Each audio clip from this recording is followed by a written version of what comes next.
इसकी वैल्यू लिख देता हूँ 3 इंटू 10⁸ इतनी ज़्यादा या कम? बहुत ज़्यादा भाई साहब, बहुत ज़्यादा। तो हमने अभी तक जो सिस्टम पढ़े 11th में, वहाँ पर क्या था, उनकी जो स्पीड थी ना v की वैल्यू, वो इसके कंपेरिजन c की कंपेरिजन बहुत बहुत कम थी, बहुत कम। वो भी इसके ऊपर स्क्वायर हो रखा है, c स्क्वायर, इसका स्क्वायर करो भाई 9 × 10⁻16। तो ये वाली टर्म जो है अपनी जीरो हो जाती है, ये वहाँ पर बहुत नेगलेक्ट कर देते हैं हम इस टर्म को नेगलेक्ट कर देंगे तो कितना बचा 1। तो m बराबर m0, जो रेस्ट मास है वही हम मास मान लेते हैं। लेकिन ये छोटे पार्टिकल जो होते हैं, इलेक्ट्रॉन वगैरह जो भी है चार्ज, इनके केस में कभी कभी ऐसा होता है, जैसे एक्सरे के केस में भी होता है, एक्सरे जब कराते हैं अपन, कि वहाँ पे स्पीड जो है ये इसके कंपैरिजन में थोड़ा सा वेरिएशन आ जाता है, यहाँ पे इसके कंपैरिजन में आ जाती है ये वाली स्पीड। आप सोचो इलेक्ट्रॉन का मास कितना है, अभी मैंने लिखा था इलेक्ट्रॉन का मास लिखा था ना 9.1 × 10⁻31। अब भाई आप सिर्फ इतना करो, मैं बोलता हूँ आप सिर्फ इस पर 1 न्यूटन इलेक्ट्रॉन रखा है, इस पर तड़क करके 1 न्यूटन का फोर्स लगाओ, ओनली 1 न्यूटन, F बराबर 1 न्यूटन। तो आप इस पर एक्सेलरेशन देखो कितना होगा, F/m यानी कि 1/9.1 10⁻31 यानी कि 9.1 कुछ मान लो, इसको थोड़ा सा वैल्यू कुछ आएगा, यानी कि 10⁻31 मीटर/सेकंड²। इतना हैवी एक्सेलरेशन आएगा उसमें। तो उस केस में वेलोसिटी ये स्पीड ऑफ लाइट के कंपैरिजन में थोड़ा सा आ जाती है, वहाँ पर ये मास जो वेरी कर जाता है। तो भाई ये थी हमारी प्रॉपर्टीज़ चार्ज की। यहाँ तक मैंने चार्ज के बारे में चार्ज दिक्कत कर रहा था, तो इस चार्ज की प्रॉपर्टी इतनी हो गई। अब हम एक्चुअल में चैप्टर स्टार्ट करने वाले हैं जो हमें सिलेबस में पढ़ना है, इलेक्ट्रोस्टैटिक।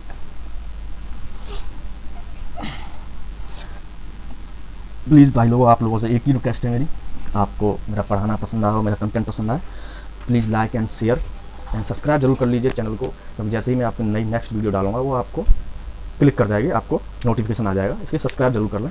एंड अपने फ्रेंड्स की भी हेल्प करो। ये मैं प्योर JEE एडवांस का सिलेबस करा रहा हूँ, बिल्कुल बेसिक लेवल से JEE एडवांस लेवल तक का, किसी को भी कोई दिक्कत नहीं आने वाली है।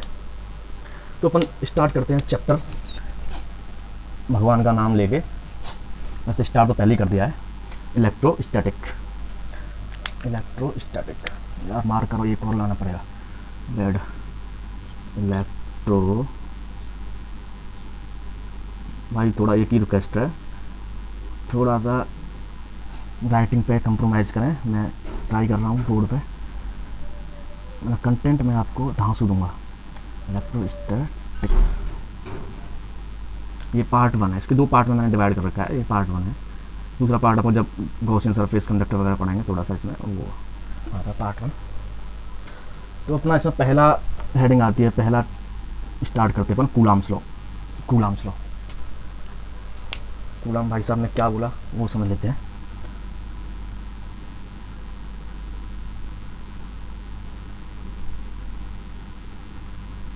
कूलम्ब्स लॉ क्या होता है भाई, कोई बताएगा? लॉ होता है, इसका कोई प्रूफ नहीं होता, ये बहुत सारे एक्सपेरिमेंट के बाद बनाया जाता है लॉ, इसका कोई प्रूफ नहीं होता, बहुत सारे एक्सपेरिमेंट, बहुत सारे ऑब्जर्वेशन किए जाते हैं, तब जाके अपना एक लॉ तैयार होता है। तो इन्होंने क्या किया भाई साहब ने, कूलम्ब्स ने क्या किया, 2 पॉजिटिव चार्ज लिए, एक यहाँ पे, एक थोड़ा सा दूरी पे, यहाँ पे r डिस्टेंस पे पॉजिटिव चार्ज लिए, इसको मान लो Q1, इसको मान लो Q2, r distance, mass same है। तो क्या करेंगे, ये पॉजिटिव मैंने पहले ही बता रखा प्रॉपर्टी में, रिपल्सन, यानी कि दोनों एक दूसरे को रिपेल करेंगे। ये इस पर फोर्स लगाएगा, ये वाला 2 1 पर फोर्स लगाएगा इधर, 1 2 पर लगाएगा फोर्स इधर, वही वाली बात हुई। इसने क्या किया, इसने इधर फोर्स लगाया F2 पे फोर्स 1 के कारण, ये लिखने का तरीका F2 1, 2 पे फोर्स 1 के कारण। इसने इस पर फोर्स लगाया भाई, इसने इधर फोर्स लगा दिया, ले तू उधर लगाया तो मैं भी इधर लगाऊंगा, मैं कैसे कम पड़ जाऊँ, इसने इस पर लगा दिया 1 पे 2 के कारण, सेम मैग्नीट्यूड। अभी फोर्स ये एक ऑब्जर्वेशन लिया। अब क्या किया कूलम्ब्स ने, फिर से 2 चार्ज लिए, एक ये वही वाला, ये Q, ये -Q। अब क्या हुआ, अब क्या देखा उन्होंने, इसने इधर फोर्स लगाया, अटैक करेंगे भाई, नेचुरल बात है, हम पहले भी देख चुके हैं। Q है ये पॉजिटिव है, ये नेगेटिव है, दूसरा एक दूसरे को अटैक करेंगे, तो वही हुआ, उन्होंने फिर से एक दूसरे को अटैक किया अपनी तरफ। ये फोर्स ही है, फोर्स F। अब भाई साहब कूलाम्स में क्या क्या बोला इनके बारे में, वो वाले हम पॉइंट्स लिख लेते हैं जो भी इन्होंने बताया। इसको क्या है, F electrostatic force, F E electrostatic force, इसको इलेक्ट्रोस्टैटिक फोर्स बोला क्योंकि स्टैटिक चार्ज रुके हुए हैं ना, तो उनके बीच में force electrostatic force, F electrostatic force. आप एक बात और बताइए, मैं थोड़ा सा साइड में लिख लेता हूँ। मान लो ये चार्ज क्यू है, ये क्यू है, एक यहाँ पे क्यू है, तो ये दोनों एक दूसरे, ये भी पॉजिटिव चार्ज है, ये भी पॉजिटिव चार्ज है, दोनों एक दूसरे पर फोर्स लगाएंगे, तो ये इधर लगाएगा इस पर ऊपर की तरफ, ये इस पर नीचे की तरफ फोर्स लगाएगा। तो क्या मैं इस फोर्स को इलेक्ट्रोस्टैटिक फोर्स बोल दूँ? क्या इनके बीच में लगने वाला फोर्स जो है इलेक्ट्रोस्टैटिक फोर्स है? मुझसे बोल रहे बच्चे तो बोल ही देंगे हाँ है, क्यों नहीं ना भाई साहब। इनके बीच में जो लगने वाला फोर्स है ना, वो इलेक्ट्रोस्टैटिक फोर्स नहीं है। यहाँ पर कोई इलेक्ट्रोस्टैटिक फोर्स नहीं है, नो इलेक्ट्रोस्टैटिक फोर्स, इनके बीच में इलेक्ट्रोस्टैटिक फोर्स नहीं। इसीलिए मैं प्रॉपर्टी बताऊँ, क्योंकि इलेक्ट्रोस्टैटिक फोर्स जो लगते हैं ना, वो along the line of joining लगते हैं, इसी लाइन पे लगेगा, इसी लाइन। ऐसा नहीं बोल सकते कि ये इधर है ये इधर है तो इनके बीच में फोर्स इलेक्ट्रोस्टैटिक, नहीं, along the line of joining. इन्हीं प्रॉपर्टीज़ को हम लिख लेते हैं, कूलाम्स ने क्या क्या बताया। पहला लेते हैं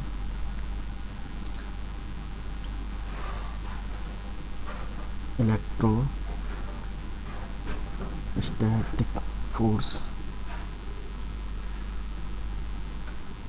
act on two different bodies,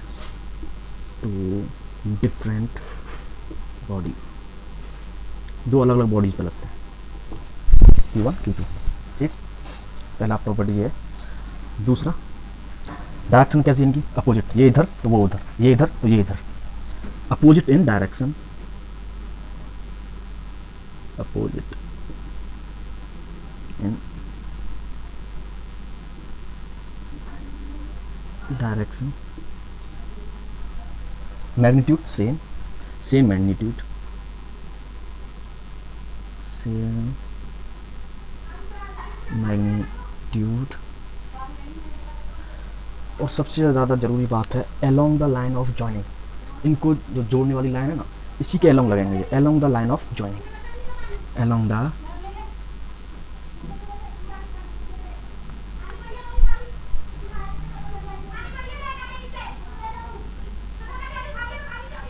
line of joining. अब भाई इसका मैग्नीट्यूड भी देख लेते हैं, इसका मैग्नीट्यूड कितना आएगा फोर्स का।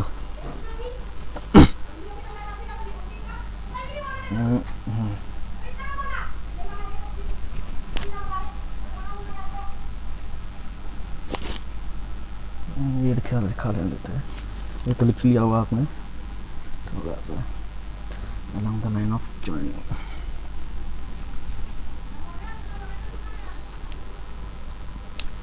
तो उन्होंने क्या बोला भाई इसका मैग्नीट्यूड के बारे में, क्या बोला, तो ये फोर्स है इलेक्ट्रोस्टैटिक फोर्स, ये जो है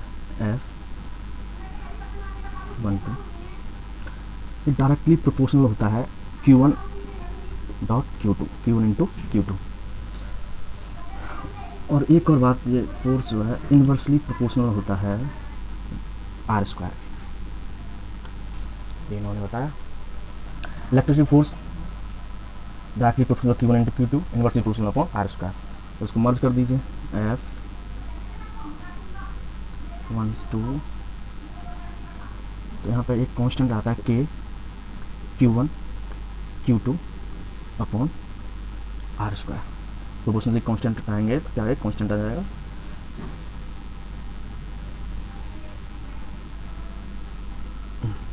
Q1 Q2 अपॉन R²। यहाँ जो K आया है इसकी वैल्यू होती है K equal to 9 into 10⁹ newton metre square पर कूलम स्क्वायर, ठीक। एक और वैल्यू होती है इसकी 1/4 pi epsilon naught. Epsilon naught क्या है, ये एप्सिलॉन नॉट जो है परमिटिविटी डबल टी आएगा, permittivity of free space.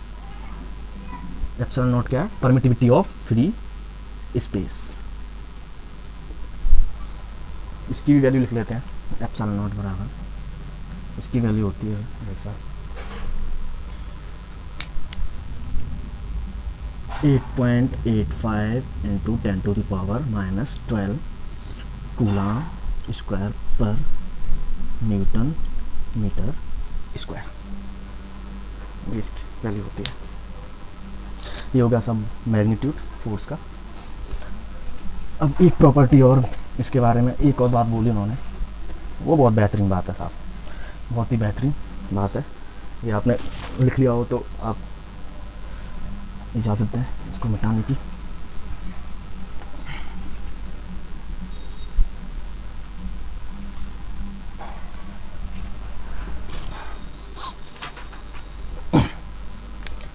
Next चीज उन्होंने क्या बोला,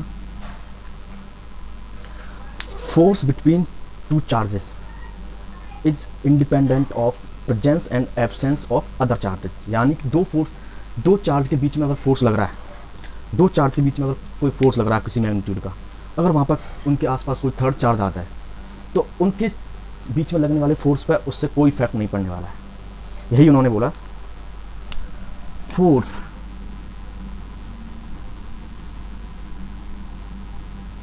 बिटवीन टू चार्जेस is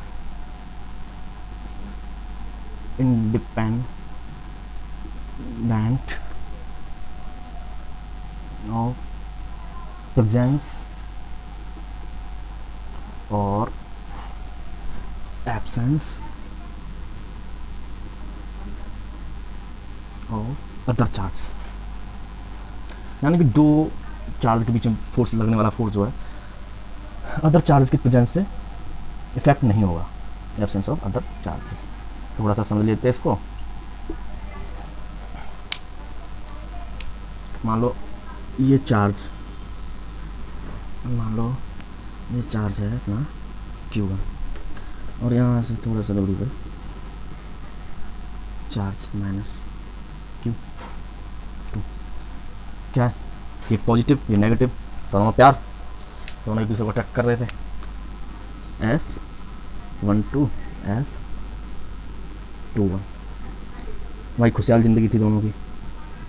पता नहीं कहाँ से तीसरा बंदा आ गया बीच में, यहाँ पे भाई साहब Q3, ये भी माइनस था, समझ रहे हो बात को, ये भी माइनस था। तो भाई साहब ये ऐसे हैं, इनको कोई फ़र्क नहीं पड़ा, तुम भी रहो साथ में, तुम भी रहो साथ में। जितना प्यार पहले कर रहे थे हम उतना प्यार अब भी इसको करेंगे। ये नई आ गई तो इनको इनके हिसाब से प्यार करेंगे। यानी कि F13, ये सब मैं आपको थोड़ा सा रिलैक्स फील कराने के लिए बोलता हूँ। ये बिल्कुल ना समझें कि सर क्या बोल रहे हैं। F31 यानी कि इन दोनों के बीच में जो फोर्स लग रहा था इलेक्ट्रोस्टैटिक फोर्स F12, इस पर कोई फर्क नहीं पड़ा 3 आने से। यही प्रॉपर्टी में लिखा है, force between two charges independent of presence और absence of other charges.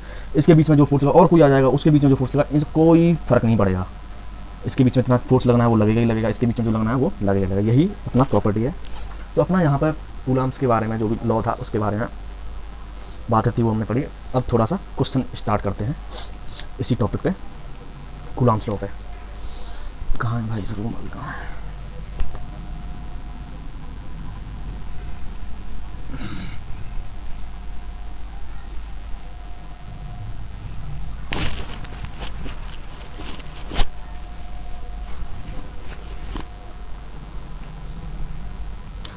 Question देखते हैं अपन।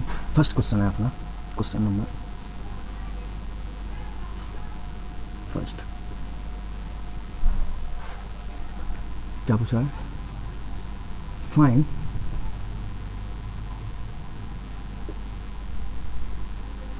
Minimum force, find minimum force between, find minimum force between two charges placed at a separation of 1 metre, 1 metre के separation पर 2 force charge रखे हैं, उनके बीच में हमें मिनिमम फोर्स बताना है, मिनिमम। थोड़ा सा सोचिए इसके बारे में।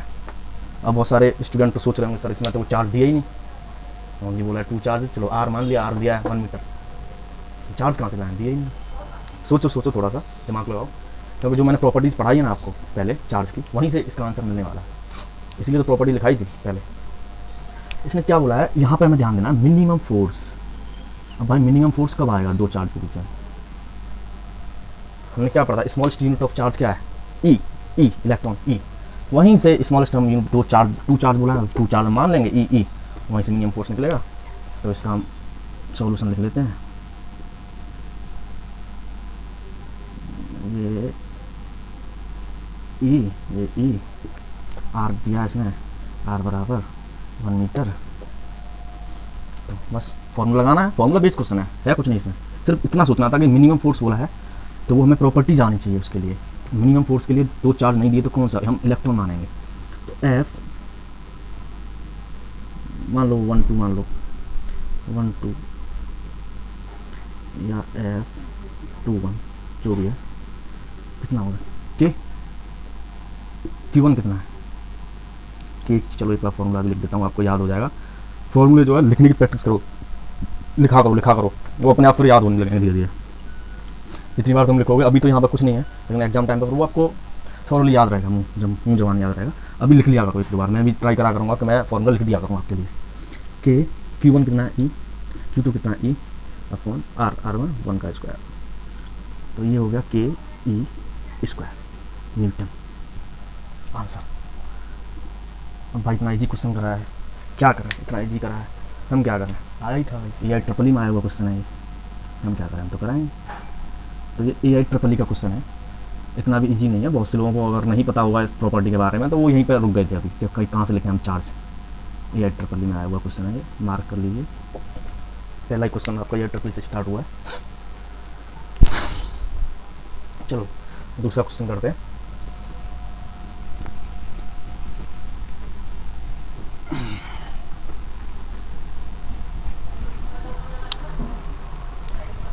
Question number 2। और एक और बात मैं आपको बोल दूँ, आप लोग जो है प्लीज़ मैथ की प्रैक्टिस करा करो, जितना मैथ की प्रैक्टिस हो उतना फास्ट कैलकुलेशन करो। पहले मुझे लगा इस टाइम गलती होगी आपसे फास्ट करने में, थोड़ा जल्दी करने में, लेकिन क्या आपको